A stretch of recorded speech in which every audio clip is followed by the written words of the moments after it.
오늘 이 내용의 배경은 노아 홍수 때 일어났던 사건이죠. 노아의 사건이 일어나게 된 배경은 창세기 6장에 보면 네피림 사건 때 일어난 겁니다. 자, 오늘 우리가 복음을 이렇게 듣는다고 할 때 전제 조건이 있어요. 뭐냐면 이 시대에는 복음이 왜 그렇게 절실할까라는 부분에 대한 질문을 해봐야 됩니다. 예수님 당시에도 그랬고 지금도 그렇고 크게 달라지지 않은 것이 있어요. 그게 뭐냐면 세상은 재앙이 넘쳐난다는 겁니다. 그래서 복음이 필요한 거예요. 그렇죠? 예수님 당시에도 로마가 이스라엘을 장악하고 있었고요. 그리고 우리가 알고 있듯이 사도행전 8장을 보면은 사마리아에 빌립이 갔을 때 거기에는 온갖 질병과 고통으로 사람들이 고난당하고 있었습니다. 그리고 사도행전 13장에 가면은 구브로 섬이 우리가 섬하니까 조그매 보이죠? 지도상에서 보면 엄청 큰 섬입니다. 어마어마하게. 구브로 섬에 갔을 때 거기에 보면 박수무당이 그 섬 전체를 완전히 장악하고 있었고 총독이 거기에 쩔쩔매고 있었던 이야기를 볼 수가 있어요. 사도 바울이 가는 현장마다 또 예수님이 가는 현장마다 많은 질병을 가진 사람들이 있었습니다. 그래서 예수님 사역 현장에 보면요, 뭐 귀신 들린 자, 그 혈루병 환자, 그 다음에 뭐 손 마른 자, 뭐 말도 못했잖아요. 그런 여러 사람들이 있었습니다. 그게 뭐냐면 고통 속에 있었다라는 거거든요. 자, 그렇다면 오늘날은 어떻습니까? 오늘날은 지금 뭐 계속 좀 뉴스에도 나오고 그러지만 미국은 뭐 총기 사건 이런 거 어마어마하잖아요. 그리고 청소년들의 마약 사건 뭐 이런 거. 뭐 마약이라는 게 이제 뭐 거의 우리는 좀 멀리 있는 것 같아도 굉장히 많은 사람들에게 지금 또 그다음에 우리나라는 청소년 자살 세계 1위입니다. 얼마나 많은 청소년들이 자살하고 있는지 몰라요. 많은 그 뭐 마약에 이런 청소년 폭력에 우울증에 뭐 말도 못합니다. 이런 일들이 지금 가득한 거죠. 그래서 뭐 우리가 그렇게 표현 쓰지 않더라도요. 많은 그 학자들은 뭐냐면 마치 지구촌은 정신병동과 같다 이런 얘기를 하는 겁니다. 지금 뭐 유엔에서도요 청소년 문제를 굉장히 중요한 문제로 다루고 있지 않습니까? 물론 환경 문제도 심각하고 뭐 여러 가지 뭐 기근에 관한 문제도 많지만 이런 엄청난 영적 문제가 세상을 덮고 있다라는 것을 우리는 좀 알고 있어야 되겠습니다. 자, 결국은 왜 예수님께서 제자들에게 너희는 세상으로 가서 복음을 전하라 그랬습니까? 그때 뭐라고 표현했냐면 이렇게 표현했거든요. 늑대가 가득한 곳에 양들을 보낸 것 같다. 뭐 세상에 좀 늑대들이 바글바글하다는 거예요. 내가 너희들을 양떼를 보내는 것 같다. 그러니까 뭐 세상이 정상이 아니라는 거잖아요. 왜 제자들을 불러서 보내느냐? 세상이 지금 죽어가고 있기 때문에 그런 겁니다. 죽어가고 있어서. 이사야 60장에도 그러잖아요. 온 세상은 캄캄함이 덮었다. 만민이 그 어두움에 덮여 있다. 모든 사람이 행복하다 그러면 우리가 굳이 뭐 복음 전할 일도 없고 또 예수 믿는다는 게 그게 중요한 일이 아닐 수도 있어요. 다 행복하다면. 그죠? 이곳이 천국이라면. 지금 이곳은 현장이 겉으로 보이는 건 다 멀쩡해 보여도 그 속은 다 지금 심각한 질병에 잡혀 있다는 거죠. 그래서 지금 시대를 뭐라고 하냐면 질병 시대다. 이렇게 말하는 겁니다. 질병 시대예요. 특히 정신병 시대. 지금 뭐 정신 문제로 인해서 우울증 환자 또 여러 가지 강박증 그다음에 여러 가지 시달리는 일이 엄청 많잖아요. 지금이 그것뿐만 아닙니다. 또 이 시대를 보면요. 이런 정신병뿐만 아니라 우리는 예사로 볼지 모르지만요. 지금 그 귀신 들린 역사 어마어마합니다. 그 왠지 아시죠? 여러분 무속인들이 의외로 엄청 많아요. 그죠? 자세히 보면요. 무당이 많습니다. 그런 귀신 들렸다고 하는 것. 또 그 여러분이 알고 있는 그 3단체 프리메이슨, 뉴에이지 이 사람들이 결국에 접신운동하는 거거든요. 뭐 요즘도 뭐 이렇게 주변에 보면은 뭐 뇌호흡이니 뭐 명상이니 이게 전부 다 사실은 그 근원으로 들어가 보면은 접신운동하는 겁니다. 이런 일들이. 뭐 모슬렘은 어떨 것 같아요? 모슬렘. 그게 그냥 종교라고 생각됩니까? 그 귀신의 역사 아닙니까? 그죠? 여러분 그 힌두교 봤어요? 가끔 영상에 나오는데 어느 절은 쥐들한테 먹이를 주는 절이 있더라고. 그래서 우유를 이만한 데다가 우유를 갖다 부어놓으면 수백 마리 쥐가 와서 그거 먹고 쥐를 섬기고 있어요. 그 정상입니까? 그 뭐 귀신 들린 것 같지 않아요? 그죠? 대만에 갔는데 막 맨날 대만에 저 캠프하러 갔는데 보니까 막 야, 난 절이 그렇게 많은 줄 몰랐어요. 대만에. 우리나라는 절이 다 산속에 짱 박혀가지고 죄송합니다. 짱 박히다는 소리는 그런 단어 쓰면 안 되는데 다 산속에 이렇게 있어가지고 잘 안 보이기도 하죠. 물론 이제 비행기 타고 보면 온 산이 다 절로 다 가득 찼지만 근데 이 대만 이런 데요. 무슨 상가가 난 깜짝 놀라요. 상가가 우리는 상가 가면 뭐 음식점이고 치킨 가게 많잖아요. 난 대만 가가지고 절이 치킨 가게만큼 많더라고. 와, 그냥 칸칸이다. 참, 그게 또 그거 돈 내겠죠? 그게 월세 내겠어. 그러니까 사람들이 와서 기부하고 하는 거야. 캄보디아도 마찬가지입니다. 캄보디아 가보셨어요? 모든 모텔, 호텔 가보면 앞에요. 전부 다 신당 차려놔서 신당. 신기하죠. 그 신당 내용이 얼마나 웃기네요.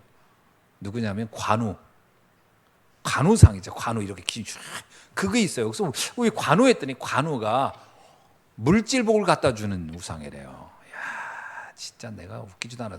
삼국지에 나오는 관우가. 그래서 요만한 입구마다 요만한 조그만 무슨 우체통 같이 만들어놨어. 우리 우체통 같이. 거기다가요 음식 다 이렇게 놓는 거예요. 그게 귀신 섬기는 거죠.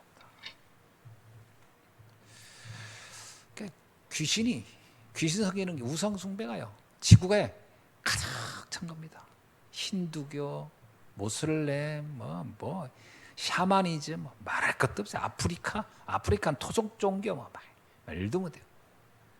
전세가 귀신 들렸어요. 사실은 말을 안 해서 그렇지. 우리가 자세히 눈을 뜨지 않고 그냥 그런 거 안 보니까 그렇지. 조금만 자세히 보면요, 전 세계에는 정신병동과 귀신 들려 있어. 그래서 복음이 필요한 거예요. 정말 복음이 필요합니다. 제가요 러시아 이런 데 가면 그 사람들은 귀신 섬기지 않을까? 아유, 천만의 말씀이요. 제가 깜짝 놀랐어요. 어떤 성당에 갔더니 푸틴 있죠. 지금 푸틴 대통령. 그 사람을 섬기고 있더라고. 푸틴 딱 사진해 놓고 거기다 촛불 켜놓고 가서 키스하는 거예요. 이야, 그게 뭐냐면 출세하는 데 도움이 된대요. 키스. 하여튼 사람들은 우상숭배 너무나 합니다. 가면요, 성당 같은 데 가보세요. 제가 저번에 조지아 갔을 때 거기에 오마리 목사가 나를 데리고서 산속에 있는 자기들은 자랑스럽게 이제 그 성당을 보여준다고 간 거예요. 갔는데요, 산속에 가니까 전기도 안 돌아. 전기 상태가 안 좋으니까 촛불 켜고 있는 거예요. 그러니까 나는요, 건물에서 촛불 켜고서 책 읽고 하는 거 내 그때 진짜 오랜만에 본 거예요. 옛날에 뭐 초등학교 1학년 때 이전에 봤던 거, 그걸 그때 봤는데, 야, 그 큰 성당에서 이제 촛불 켜고서 이렇게 성경책 읽는 그 신부를 봤는데요. 촛불 이렇게 해놓고서 신분들이 그냥 이렇게 보는 것도 아니에요. 그 사람들은 이상할 때 볼 때 꼭 몸을 흔들어요. 이렇게 흔들어. 그래서 이제 이렇게 가서 봤거든요. 근데 보니까 계속 뭘 뽀뽀를 계속해요. 그거 무슨 성자를 섬기는 거예요. 성자를. 귀신. 그리고 기도문도 다 귀신한테 하는 거지. 뭐 성자, 어떤 성자. 예수님한테 기도하는 게 아니에요. 우상 숭배, 귀신 들린 게 가득합니다. 근데 막 내가 볼 때 닦지도 않았나 봐. 산속에서 그게 뭐 얼마나 시커먼 데다가 수염은 이렇게, 그 다음 수염을 또 안 잘라. 이렇게 수염이 긴 사람이 검은색 투건 입고서 의자에 앉았는데, 그렇게 추운 겨울인데 바깥에 앉아서 이러고서 이러고 있는 거예요. 그 왜 그러겠더니 그 수도하는 거래요. 추운 데서 해야 이제 이게 쉽게 말하면 수련, 자기 나름대로 뭔가 돛 닦는 거야. 오마리 목사 거기 데리고 갔어요. 나한테. 오마리 목사가 거기서 막 그 사람한테 메시지 하는 거예요. 메시지. 나는 서서 있고, 내가 그 나라 말 할 줄 모르니까 그게 내가 무슨 얘기 했더니 예수 믿어야 된다는 얘기를 하는 거예요. 지금 이 오마리 목사, 그 사람 이러고 계속 있는데 이 사람 하든지 말든지 혼자 이러고 있고, 오마리 목사는 옆에서 계속 얘기했고, 그 나중에 내려오면서 얘기했어요. 그랬더니 자기 매주 올라가서 한대. 그러니까 그 사람은 매주 이러고 있고 이 사람은 매주 그 왜 그거 하나, 나 그거 참 이해도 안 되더라. 근데 오마리 목사 하지 말라 그랬어요. 그거 그 사람 안 듣는다. 그럼 어떻게 하면 되냐 해서 조금 그 산속에 가서 그 이렇게 이미 혼 다 빠져나갔다. 그 사람 혼 다 빠져나간 사람 붙잡고 하지 말고 좀 혼 좀 들어간 사람 하자 했더니, 그럼 저기 대학교 가자. 그래서 조지아에 있는 대학교로 간 거죠. 갔더니 총장을 만났어요. 나보고 한국에서 무슨 교수님이라고 나를 소개를 목사님이라고 소개해야지 교수님이 왔다는 거예요. 그 오마리 목사한테 그렇게 소개하면, 그랬더니 그때 누가 갔냐면 그 나성주 목사가 우리 둘이 교수라고 하라고 그래가지고서 또 그랬더니 뭘 전공하냐고 갑자기 물어가지고 난 신학을 전공했던데 자기는 교육학을 한다. 너무 웃겨가지고 내가 우리 대학에 뭘 도와줄 수 있겠냐는 거예요. 뭘 도와줄 수 있는 게 없잖아요. 우리 가서 학장한테 물어봐야 된다고. 나중에 유 목사님 뭐라죠? 유 목사님한테 물어봐야 되는 게 학장, 알테스 학장. 참 너무 재미난 만남이었는데, 하여튼 그 학장하고도 이렇게 얼굴도 익히고 그랬어요. 근데 이게 이미 혼이 다 빠져나간 사람들 많아요. 영적 문제 가득한 현장. 그곳에 우리가 복음 전해야 할 이유가 있는 거예요. 왜 복음 전하냐? 사람들이 다 정상이 아니에요 지금. 지금 다 눈 풀려서 하는 거예요 지금. 복음 전해야 됩니다. 복음. 자, 그래서 오늘 제목이 뭐냐면, 실제로 여러분들이요 우리에게 재앙을 막을 수 있는 비밀을 줬다는 거예요. 이건 믿으셔야 돼요 여러분. 우리에게 재앙을 막을 수 있는 비밀. 오늘 본문은 누구냐면 노아를 얘기하는 거예요. 노아. 여러분, 홍수로 전 세계가 다 멸망당할 때 노아는 사람들한테 아마 미친 소리 들었을 거예요. 산 위에서 배를 만들었으니까. 그것도 한두 달 한 게 아니에요. 성경에 보면 120년간 만들었어요. 참 올해도 만들었어요. 올해도. 그거 만들었는데 그게 전 세계 닥칠 재앙을 막는 유일한 답이었다. 이 얼마나 멋지. 그러니까 노아가 뭐 했냐라고 하면 사람들이 처음에 몰라서 위기가 닥쳐오니까 알았어요. 이야, 사람들이 서로 그 배 타려고 하지 않았겠어요? 위기가 닥쳐오면 그때 깨달은 거야. 정말 방주가 필요하구나.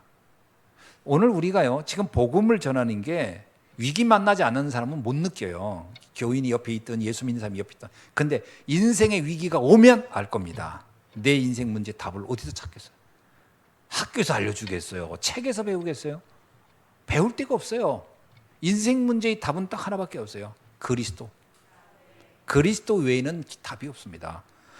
여러분, 마가복음 16장 한번 볼까요? 거기서 예수님이 뭐라고 우리한테 했냐? 마가복음 16장 보세요. 이렇게 얘기하잖아요. 마가복음 16장 15절, 16절, 17절, 18절을 보세요. 또 이르시되 너희는 온 천하에 다니며 만민에게 복음을 전파하라. 믿고 세례를 받는 사람은 구원을 얻을 것이요 믿지 않는 사람은 정죄를 받으리라.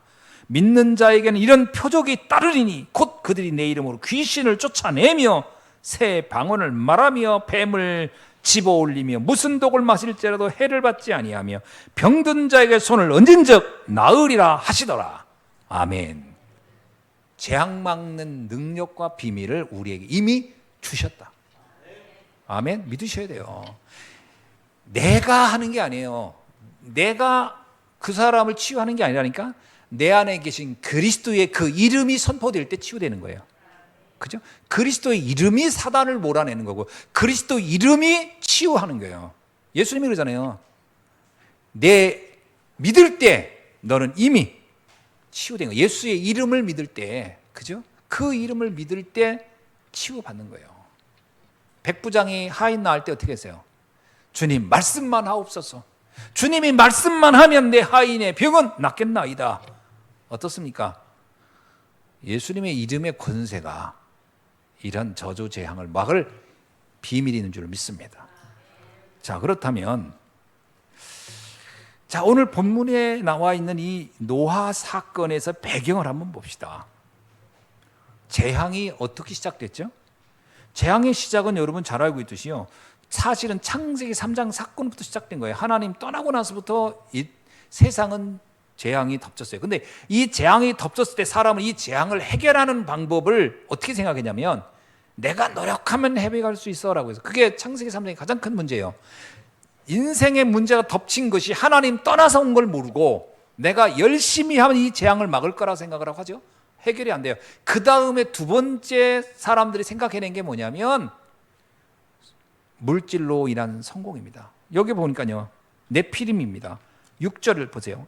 6장 1절. 사람이 땅 위에 번성하기 시작할 때에 그들에게 딸들이 나서 하나님의 아들들이 사람의 딸들의 아름다움을 보고 자기들이 좋아하는 모든 여자를 아내로 삼는지라. 이게 무슨 얘기냐면요, 구원받은 하나님의 자녀가 불신자를 아내로 삼았다 이런 뜻이잖아요. 근데 여기에 보니까 번성하여 사람들이 막 돈 좀 벌고 성공하고 그러면 이게 뭔가 재앙을 막을 수 있는 것이라는 착각을 한다는 거예요. 근데 이 번성이 네피림의 저주, 네피림 시대 홍수 저주를 막지 못합니다. 이거 가지고는 못 막아요. 여러분, 삼성 이건희 씨도 보면 지금 뭐 이건희 씨 죽었지만 그 딸 미국에 유학가 있다가 자살했잖아요. 그 사람이 어마어마한 돈을 가지고 있었던 딸입니다. 얼굴도 뭐 이건희 씨가 막내딸이니까 제일 이뻐했다고도 하고. 근데 그 사람 자살했거든요, 목매서. 왜 그랬죠? 그런 아무리 돈 많으면 뭐합니까? 어느 날 영적 문제가 들이닥치면 그것으로는 그 저주를 막을 수가 없는 거예요. 못 막습니다. 자, 그래서 사람들이 뭐 성공한다, 돈이 많다, 이거 가지고 재앙 막는 게 아닙니다. 결혼을 실패하죠. 그리고 나서 온 것이 그야말로 네피림입니다. 여기 보니까 4절에 보니까 당시에 땅에는 네피림이 있었고 그 후에는 하나님의 아들들이 사람의 딸들에게로 들어가 자식을 낳으니 그들은 용사라 고대의 명성이 있는 사람들이었다. 이 네피림이라는 게 뭡니까? 이제 완전히 인간, 그러니까 귀신과 접신되어진 상태예요. 접신된 상태의 존재들이에요. 영적 존재들이 세상을 이제 완전히 장악한 거예요. 이제 뭐 이렇게 되니까 결국 어떻게 돼요? 하나님의 심판이 오게 된 겁니다. 자, 6장 5절에 보니까 이렇게 나와요. 여호와께서 사람의 죄악이 세상에 가득함과 그 마음으로 생각하는 모든 계획이 항상 악할 뿐임을 보시고, 죄악이 가득 찬 겁니다. 6장 5절도 그랬지만 6절에 보니까 이렇게 나와요. 그 5절에 보면 모든 계획이 항상 악하다. 참, 이게 무슨 말입니까? 모든 계획이 항상 악하다. 여러분, 선악의 기준이 뭐죠? 선은 하나님과 함께하는 게 선입니다. 악은요, 하나님을 떠난 게 악입니다. 사람들이 뭘 하는 것이 하나같이 하나님과 상관없는 걸 한다. 모든 것이 다 악한 것이다. 이 땅의 물질은요, 하나님 우리에게 잠시 위탁 맡긴 거예요. 그죠? 하나님 우리에게 맡긴 거예요. 그래서 우리가 이것을 어디가 청지기로 잘 복음을 위하여 주를 위해 쓰다 가는 거예요. 그게 맞습니다. 생명 살리는 걸 위해서 가야 돼요. 이게 우리에게 준 청지기 사명이에요. 근데 사람들은 물질은 어떻게 해요? 전부 다 자기의 이익을 위해서만 살다가, 그러니까 또 악한 거예요. 하나님의 계획, 하나님의 뜻 아무 상관없어요. 그냥 나 하나 잘 먹고 잘 살아, 이런 일만 하는 거예요. 온갖 공부해도 그 생각밖에 없고 머리를 써도 그거밖에 없고. 그러니까 뭐예요? 모든 계획이 항상 악하다는 거예요. 하나님의 뜻과 아무 상관없이 살다 가는 거예요. 세상 법으로는 악하다고 말할 수 없겠죠. 뭐 사람 똑똑해가지고 저 열심히 돈 벌어가지고 자기가 부자 돼가지고 산다는데 뭘 말합니까? 그렇죠. 세상에서 세상의 법으로는 아무도 욕할 사람 없어요. 성공한 사람 보면 어이 훌륭해. 그러나 하나님의 입장에서 볼 때는요, 우리에게 이 땅의 모든 건 누구 거예요? 주님의 것이에요. 모든 것 주께서 주를 위하여 쓰라고 우리에게 청지기의 사명으로 맡긴 거라니까요. 복음을 위해 쓰다 가야 돼요. 생명살리는 하다 가는 게 우리의 본업이라니까. 그것과 무관하게 쓰는 것은 전부 다 하나님 볼 때는 항상 악한 짓을 하고 있는 거예요. 우리가 악한 짓 하면 무슨 깡패 이런 사람들만 말하는 게 아니라니까요. 하나님의 뜻과 무관하게 살다 가는 거. 그러고 생각해 보세요. 그럼 전 세계 사람들의 몇 프로가 지금 하나님과 상관없이 사는 사람들이 지구상에 몇 프로예요? 몇 프로 같아요? 랩노트는 물어볼까? 하경아, 몇 프로일 거냐? 하나님의 계획과 무관하게 쓰는 경제, 전 세계 경제 몇 프로일 것 같아? 99%? 내가 볼 땐 99.9%가 아닐까? 여러분, 정말 이 세상에 수많은 기업이 많고 부자가 많죠. 복음을 위해 쓰는 사람 몇 프로가 있겠어요? 거의 없습니다. 누가 그러더라고요. 돈 벌을 때는 신앙생활 안 해요. 그 돈 엄청 버는 신앙 다 망하면 그때 주님 앞에 옵니다. 그래서 찬송가가 나와요. 천부여 의지 없어 손 들고 옵니다. 다 털고. 그런 경우 진짜 많거든요. 그래가지고 있을 때는 전부 다 절에 가서 바치고 없으면 교회 온다더라고. 누가 그러는데. 자, 무슨 얘기냐면 복음 없이 사는 사람들이 세상에 거의 다라고 보면 돼요. 그러니까 모든 계획이 항상 악하다. 여기에 대해서 하나님이 어떻게 해요? 6절에 땅 위에 사람을 지으셨음을 한탄하사 마음에 근심하시고 한탄한 거예요.